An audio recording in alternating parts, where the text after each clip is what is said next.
সেইদিনা যিটো ঘটনা ঘটিছে এইটো অসমীয়া জাতিৰ কাৰণে সকলোকে লজ্জাজনক আৰু ভয়ংকৰ এটা কথা।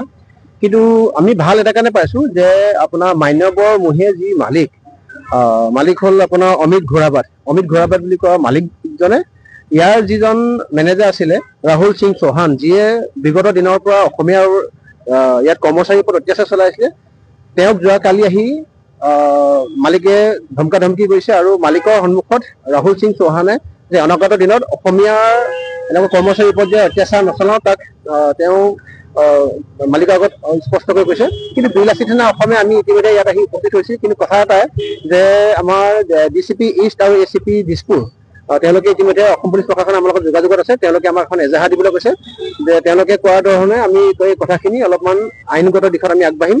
আৰু আহি থকা দিনত এটা কথা আমি ইয়াৰ পৰা স্পষ্টকৈ ক'ব বিচাৰিছো যে যিজন ৰাহুল সিং চৌহান তেওঁ যদি চেপা কলিজা লৈ পুঠি মাছৰ কলিজা লৈ পিনি ইয়াত যদি মেনেজাৰ হৈ আছে, তেওঁ সাহস হ'ব লাগিছে। তেওঁক আমি বাহিৰলৈ মাতিছিলো যে আহক আমি কথাখিনি আলোচনা কৰোঁ। ভুল হ'ব পাৰে, একো ডাঙৰ কথা নহয় যে ভুল হৈছে বা এনেকুৱা ধৰণৰ কাম কাজ আহি থকা দিনত কেতিয়াও কোনো কাৰণে এনেকুৱা মই মতালি নকৰোঁ বুলি তেখেতে কথাখিনি ক'বৰ কাৰণে ইয়াত আহি সাহস কৰা নাই। কিন্তু অসমীয়াৰ ওপৰত, অসমীয়া কৰ্মচাৰীৰ ওপৰত তেওঁ বৰমতা দেখায়, এইটো ভাল লক্ষণ নহয়। আৰু অসম পুলিচ প্ৰশাসন ইতিমধ্যে আমি DCP ইষ্ট মৃণাল ডেকা ডাঙৰীয়াৰ লগত আমি যোগাযোগত আহিছো, ACPৰ লগত যোগাযোগত আহিছো। আৰু আমি থানাত তেখেতৰ এগেইনষ্টত এখন আমি এজাহাৰ দিম। আৰু আহি থকা দিনত আমি চাম যে অসম পুলিচ প্ৰশাসন তথা গৃহ বিভাগে এই ক্ষেত্ৰত কেনেকৈ ন্যায় দিয়ে। এটা কথা কিন্তু স্পষ্ট হয়, আমি কেৱল অসম পুলিচ প্ৰশাসনে আমাক বাৰে বাৰে কৰা ৰিকুৱেষ্টৰ কাৰণে আৰু মালিক পক্ষই দিয়া আশ্বাসৰ কাৰণে আমি ইয়াত আজি কোনো তেনেকুৱা ধৰণৰ ল এণ্ড অৰ্ডাৰ চিটুৱেশ্যন ক্ৰিয়েট কৰা নাই। কিন্তু এনেকুৱা ধৰণৰ ঘটনা যদি পৰিঘটনা বাৰে বাৰে ৰিপিট হৈ থাকে, তেতিয়াহ'লে কিন্তু এনেকুৱা ধৰণৰ মান্যবৰ ভিতৰত সোমাই থকা যিকোনো ধৰণৰ মেনেজাৰ ডিঙিত ধৰি পিনে গলটিয়াই বাহিৰলৈ উলিয়াই আনিম। তেতিয়া কিন্তু আমাৰ অসম পুলিচ প্ৰশাসন তথা চৰকাৰে বা সেই আপোনাৰ ৰাহুল সিং চৌহান নামৰ ব্যক্তিজনে কিন্তু আমাক তেতিয়া দোষাৰোপ কৰিলে নহ'ব। এটাই কথা, বিলাসিতা অসমত থকালৈকে কেতিয়া কোনো কাৰণত অসম আৰু অসমীয়াৰ ওপৰত কোনো ভগ্নী আৰু ভাইৰ ওপৰত এনেকুৱা অত্যাচাৰ আৰু অটপালি নচলিব। চিধা কথা। যিটো ঘটনা সংঘটিত হৈ গ'ল, ত' আপোনালোকে হয়তো চবে অৱগত হয়।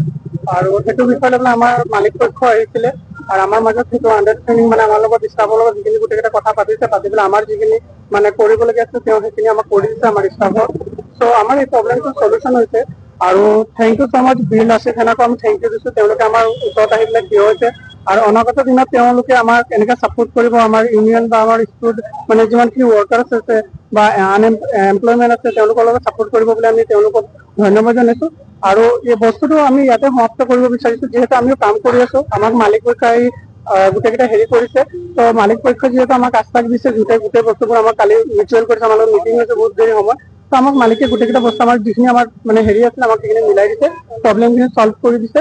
চ' থেংক ইউ ইমানটোৱে কওঁ। আৰু এই বস্তুটো আমি আজি ইয়াৰ পৰা আমি সমাপ্ত কৰিব বিচাৰিছোঁ, যিহেতু আমিও কাম কৰিম বা আমাৰ ষ্টৰত যিহেতু আমাৰ কাষ্টমাৰ আহি আছে, সেইটো কাৰণে আমি বস্তুটো ইয়াৰ পৰা সমাপ্ত কৰিব বিচাৰিছোঁ। কি কৈছে মালিকে কৈছে মানে কি যিখিনি আমি প্ৰব্লেমছ পাইছিলোঁ সেই প্ৰব্লেমখিনি আমাক চলিউশ্যন দিছে। আৰু এতিয়া ধৰক আমাকে লিডাৰ হিচাপে গোটেই বস্তুখিনি চাব দিছে বা আমাৰ কামখিনি চাব দিছে আৰু লিড কৰিব দিছে। সেইখিনি বস্তুৱে তেওঁ একচুৱেলি আমাকে গোটেইকেইটা বস্তু হেৰি কৰিছে, যিহেতু এতিয়া আমাকে গোটেই বস্তুবোৰ লিডত দি দিছে মালিকে, সেইটো কাৰণে আমি গোটেই বস্তুবোৰ হেণ্ডেল কৰি আছো একচুৱেলি।